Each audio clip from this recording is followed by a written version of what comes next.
सर्वे भवन्तु सुखिनः सर्वे सन्तु निरामयाः सर्वे भद्राणि पश्यन्तु मा कश्चित् दुःखभाग् भवेत्। ओम शांति शांति शांति। सभी योग प्रेमी भाई बहनों को मेरा नमस्कार। आज हम जो महामारी आज फैली हुई है पूरी दुनिया में, जिससे लोग परेशान हैं, कोरोना वायरस के ऊपर आज हम इनके मरीजों के बारे में, क्योंकि हम पिछले कुछ दिन से अपने एक स्वजन के साथ हॉस्पिटल में थे। वहाँ हमने कई मरीजों को अपने सामने मरते देखा, तड़पते देखा, तड़प तड़प कर मरते देखा। उनके स्वजन, उनके परिवार भी उनका कुछ न कर सके, डॉक्टर भी कुछ न कर सके। करते भी क्यों? क्योंकि कोई समाधान ही नहीं, दोषी इसमें कोई नहीं। क्योंकि डॉक्टर के पास भी जितना उसे पता है, कोई डॉक्टर ये पढ़ कर के थोड़ी आया है कि कोरोना वायरस आने वाला है और इसका उपचार क्या हो। जो है उसके पास, उसके साथ वह उपचार कर रहा है।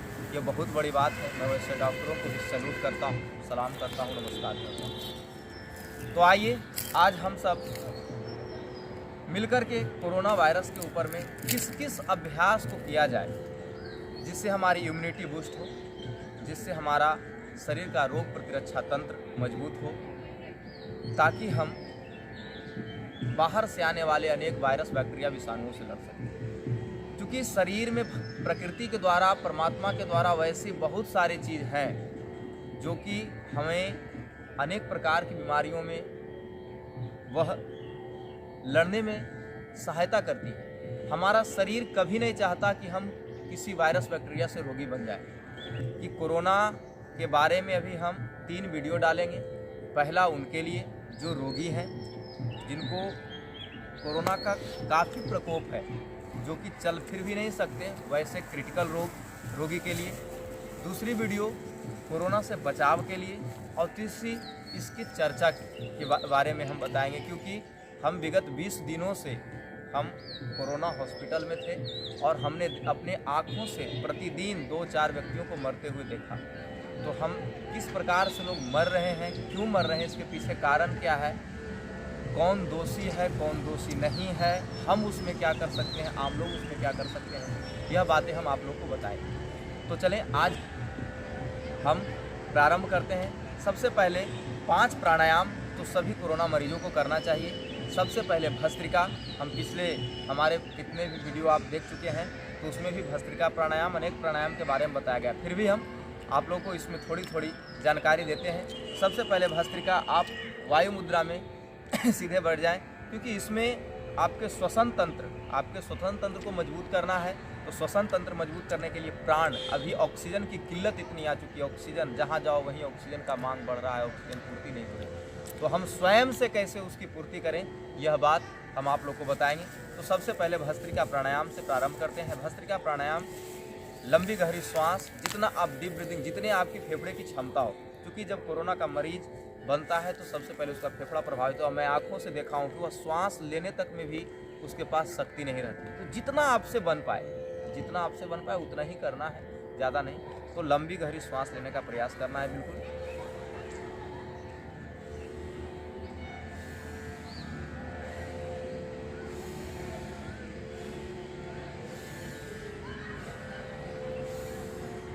यह डीप ब्रीदिंग का अभ्यास, इसको कहते हैं भस्त्रिका प्राणायाम। तो जितनी गहरी आप श्वास चाहे ले सकते हैं, छोड़ सकते हैं, तो गहरा लीजिए, गहरा छोड़िए। आप इसका अभ्यास कम से कम 3 से 5 मिनट, अधिक से अधिक अभ्यास भी आप इसका कर सकते हैं। तो यह भस्त्रिका प्राणायाम आप थोड़ी, क्योंकि मरीज को इतना से ज़्यादा होगा ही नहीं। अगर जो चाहेंगे भी कि हम तेज़ करें तो हो नहीं पाएगा। इसलिए इसमें चाहें कि लंबा गहरा श्वास लें, पूरा डीप ब्रीदिंग करें और गहरा छोड़ें। दूसरा कपालभाति का अभ्यास, झटके से श्वास को बाहर छोड़ते हैं। आप देखेंगे हमारे उदर भाग को, ये धंस रही है। तो इसी ढंग से इसमें चाहे तो आप फेफड़े का एक्यूप्रेशर पॉइंट को दबाते हुए भी अभ्यास कर सकते हैं, यहाँ दोनों अंगुलियों के नीचे इस रेखा के ऊपर यहाँ पे फेफड़ा का पॉइंट है, इतना दो, तो आप इसको दबाते हुए भी कपालभाति का अभ्यास कर सकते हैं। ऐसे इसको कम से कम 10 मिनट 15 मिनट आपकी जो भी क्षमता रहे, अपने क्षमता के अनुसार इसका अभ्यास करना है। तीसरे अभ्यास में क्योंकि यह श्वसन तंत्र को सबसे ज़्यादा प्रभावित करता है, तो अपने गला के लिए अभ्यास उज्जयी प्राणायाम करते हैं, कंठ को थोड़ा संकुचित करते हैं और श्वास को अंदर खींचते हैं ऐसे।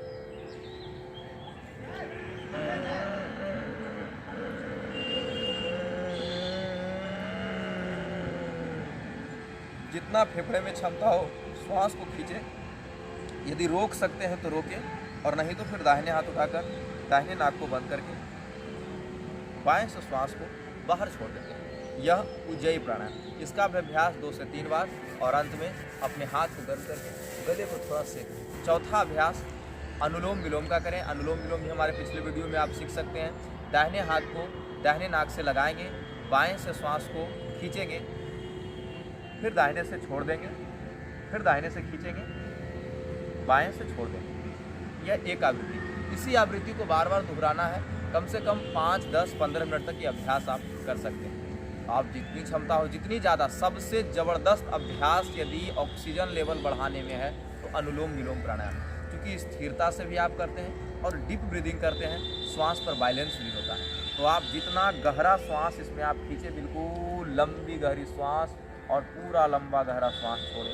जितना ज़्यादा आप लंबी गहरी श्वास भरेंगे छोड़ेंगे, उतना ही ज़्यादा आपको लाभ मिलेगा। तो यह प्राणायाम। इसके बाद सबसे बड़ा समस्या हो जाता है कोरोना मरीजों के, पैनिक हो जाते हैं लोग, डर जाते हैं, भयभीत हो जाते हैं वो और उनके परिवार भी। तो स्ट्रेस, थोड़ा तनाव, टेंशन बढ़ जाता है। तो उस स्थिति में आप भ्रामरी और उद्गीत, ये 2 प्राणायाम विशेष लाभकारी है। तो दाहिने दोनों हाथों से अपने अंगूठे को बंद करके 3 उंगली से अपने आँखों को एक उंगली ललाट के श्वास लंबा भरिए और ओठ बंद करके ओम का उच्चारण।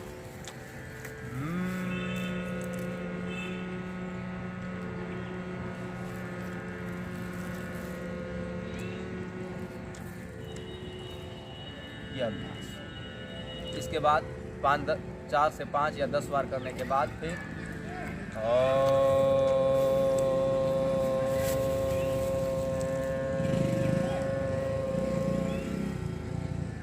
तो इस प्रकार से उद्गीत प्राणायाम का अभ्यास करना है। तो यह 5 प्राणायाम का अभ्यास आप लोगों ने देखा। इसके बाद कुछ विशेष आसन है जो कि आपके श्वसन क्रिया को मजबूत करता है, आपके चेस्ट को हिल करता है। तो सबसे पहला आसन, लंबा गहरा श्वास भरते हुए अपने पंजे पे खड़ा हो और श्वास भरकर हाथ को पीछे, श्वास छोड़कर हाथ को आगे, श्वास भरकर पीछे, श्वास छोड़कर आगे। इसके दूसरे रूप में आप पैर को फैला करके ये जहाँ तक व्यक्ति स्वस्थ हो, क्योंकि रोग हो जाने पर शक्ति नहीं रह जाती शरीर, तो होता नहीं। तो ये अभ्यास पहला। दूसरा अभ्यास आप ताड़ासन का करेंगे, इससे भी काफ़ी पूरे शरीर में, छाती में ऑक्सीजन का लेवल बढ़ता है। श्वास भरकर ऊपर खींचिए शरीर को, बिल्कुल गहरा श्वास भरेंगे और ऊपर खींचेंगे, फिर श्वास छोड़कर वापस। इसी क्रिया को 2 से 3 बार, 4 बार, 5 बार कर सकते हैं। तीसरे अभ्यास, श्वास भरकर अपने शरीर को खींचिए, पीछे जाइए, श्वास छोड़िए, आगे आइए।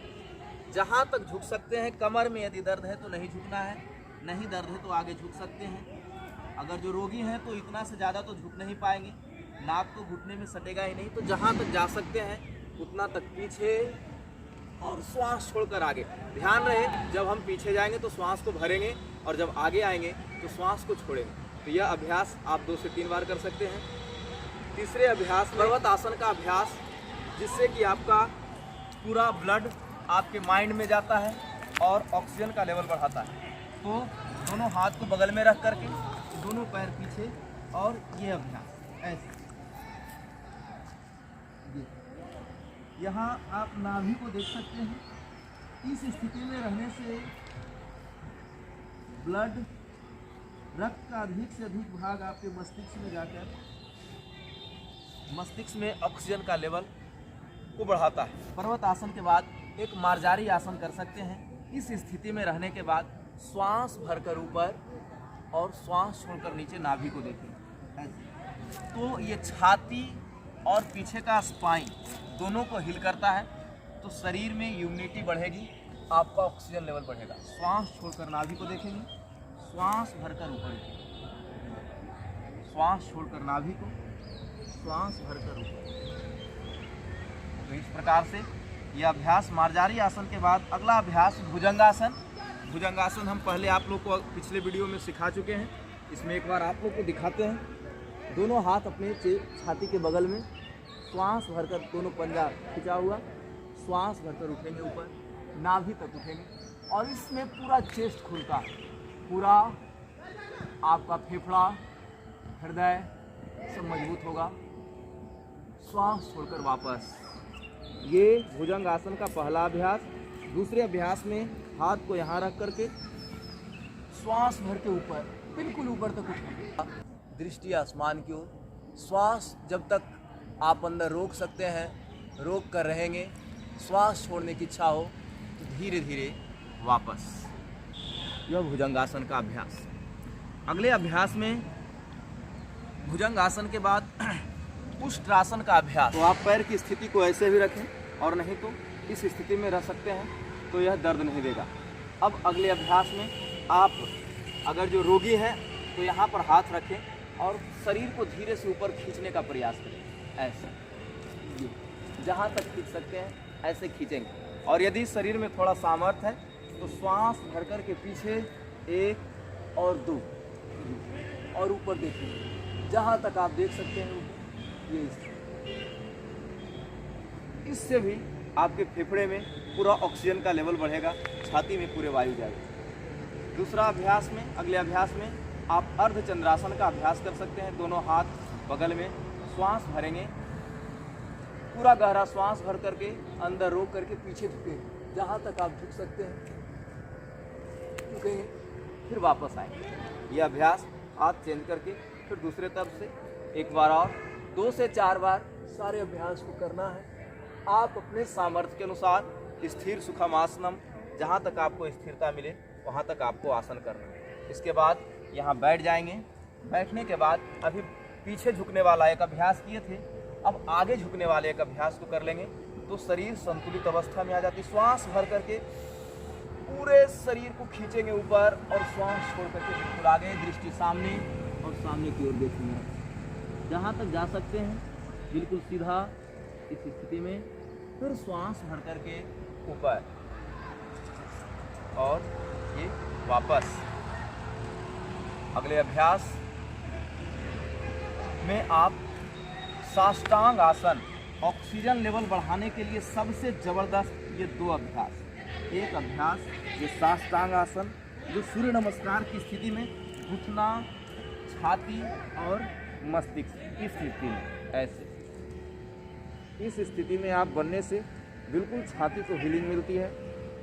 आपका नितंब ऊपर रहे, घुटना जमीन से, पैर जमीन से, दोनों हाथ और छाती और मस्तिष्क जमीन से या ठुड्डी ऐसे रह सकते हैं। ये साष्टांग आसन। और लास्ट अभ्यास आप बालासन का कर सकते हैं।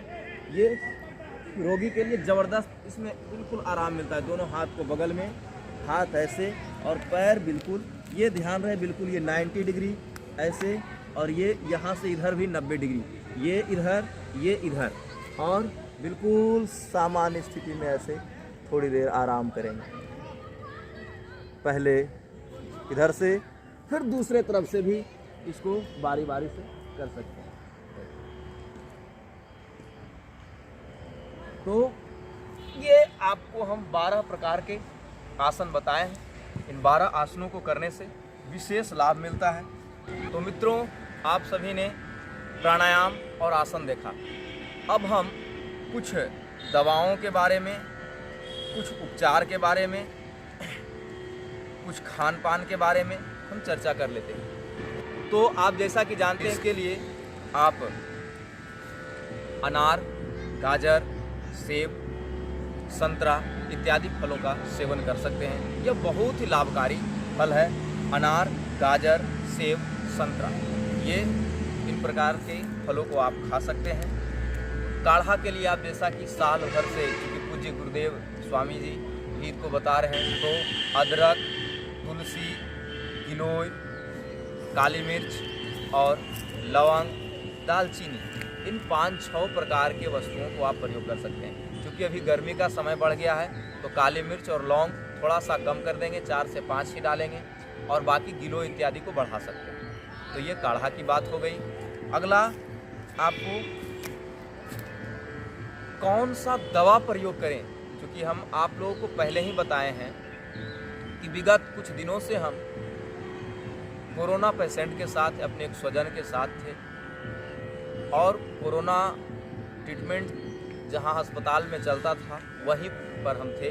बहुत से लोगों को हम देखे और अपने हमारे स्वजन थे, हम उनके साथ एक प्रयोग भी किए, क्योंकि स्वामी जी के से हम बहुत सारे दवा को सुने और उसका प्रयोग हम फिर किए तो बहुत ही ज़बरदस्त लाभ मिला। प्रयोग क्या किए, कोरोनिल किट जो अभी पतंजलि दे रही है वह ज़बरदस्त लाभ करता है। हम खुद उसका प्रयोग भी किए हैं और करवाए भी। दूसरा, स्वसारी गोल्ड एक कैप्सूल आता है जो कि फेफड़े के लिए ज़बरदस्त दवाई है। तीसरा, स्पायरुलिना, शरीर की इम्यूनिटी के लिए स्पायरुलिना। और चौथा, च्यवनप्राश, ये आप प्रयोग कर सकते हैं। और 2 थेरेपी देना है आपको। एक बाम जो पतंजलि में आती है, बाम से पूरे चेस्ट में पूरे 25 के 25 ग्राम जितना एक डिब्बा में रहता है लगभग, वो 1 या 2 डिब्बा एक ही बार पूरे आगे चेस्ट में और पीछे पूरा लगा करके कपड़े से लपेट दें और लपेटने के बाद 5 से 6 घंटा छोड़ दें। वो चेस्ट के इन्फेक्शन को काफ़ी ज़्यादा तक ठीक करता है। यदि चेस्ट आपका ये फेफड़ा बच गया तो व्यक्ति बच गया। बाम लगा करके पूरे एक गर्म कपड़े से या किसी भी कपड़े से लपेट दें, 5 से 6 घंटा छोड़ दें और फिर उसे बाद में गर्म पानी और ठंडा पानी से पोंछ दें, फिर लगा दें। 2-3 दिन तक इस क्रिया करने से फेफड़ा बिल्कुल स्वस्थ हो जाता है। फिर एक दिव्य धारा आती है, दिव्य धारा को किसी सूती कपड़े में या रुई में डाल करके नाक से सुंघाएं उन्हें, तो उससे भी फेफड़ा खुलता है ज़बरदस्त, उससे भी इन्फेक्शन करती है। तीसरा, आप भाप दे सकते हैं। भाप में अभी डॉक्टरों के द्वारा भी बताया जा रहा है कि आप बीटाडिन या फिर और बहुत सारी दवाइयां हैं, और नहीं तो पतंजलि का अणु तेल या दिव्य धारा उसमें डाल करके एक आता है बना हुआ, वैसा भाप लेने के लिए एक पॉट आती है। आप भाप को मुंह और नाक दोनों से ले सकते हैं, तो उससे आपका यह पूरा श्वसन तंत्र यहाँ से लेकर फेफड़ा तक का इन्फेक्शन मिटेगा। तो ये ज़बरदस्त लाभ करता है आपके लिए।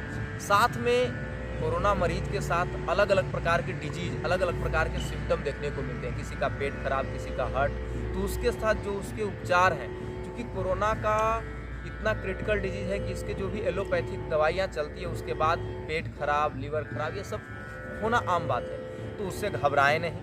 उसके लिए आप जैसे अब जिनका पेट खराब है तो जीरा, धनिया, सौंफ रात में फूलने दें, सुबह उसके पानी को पिए, तो आपका कब्ज की समस्या, आपके पेट की समस्या को दूर करेगा।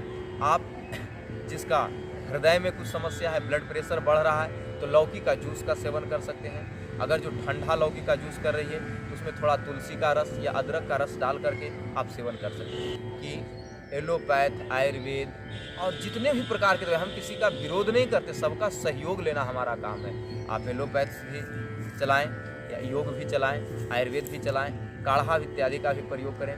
तो अभी हम उन मरीजों के लिए जो कोरोना वायरस से जूझ रहे हैं, उनके लिए जो हमने जो प्रयोग किया कि एक बाम थेरेपी और एक अलग प्रकार का जो बालासन में लिटा करके व्यक्ति को और थपकियाँ देते हैं, इससे उनका ऑक्सीजन लेवल बढ़ता है। तो ये भी हम आप लोग को बताने वाले हैं। आ जाइए, इसमें हम एक अपने मित्र का सहारा ले रहे हैं। आ जाइए गुरुचरण जी, आइए और लेटिए। बालासन में यहाँ लेटेंगे, अभी हम थेरेपी देंगे। हाँ, बालासन लेट जाइए, हाथ दोनों आगे, हाँ बिल्कुल ऐसे, और ये पैर 90 डिग्री, ये बिल्कुल इधर ऐसे इस स्थिति में, और व्यक्ति को ऐसे, ये है, ये दोनों साइड से इसको धीरे धीरे ऐसे ऐसे ये थपकी देना है। ऐसे इसको ऐसे ऐसे दे सकते हैं, ऐसे इस ढंग से ऐसे सहला सकते हैं। जैसे व्यक्ति को आराम मिले वैसे थोड़ा करना है। फिर 5 मिनट बाद ऐसे थपकियाँ लगानी है। इससे ऑक्सीजन लेवल शरीर में बढ़ता है। पूरा ऐसे ऐसे ये दोनों साइड से, और ये इस ढंग से आपको हाथ ऐसे रख करके ऐसे ये थपकी देनी है। साथ में आपका आगे पास यदि एक्यूप्रेशर का पॉइंटर है तो ये पैर के इस हिस्से में आप इसको ऐसे दबा सकते हैं। यहाँ अंगूठा ये उंगली से थोड़ा नीचे ऐसे दबाइए, पैर को रगड़िए तो ज़्यादा लाभ मिलता है, ऑक्सीजन लेवल तुरंत बढ़ता है। तो ये सभी अभ्यास आप इसमें कर सकते हैं।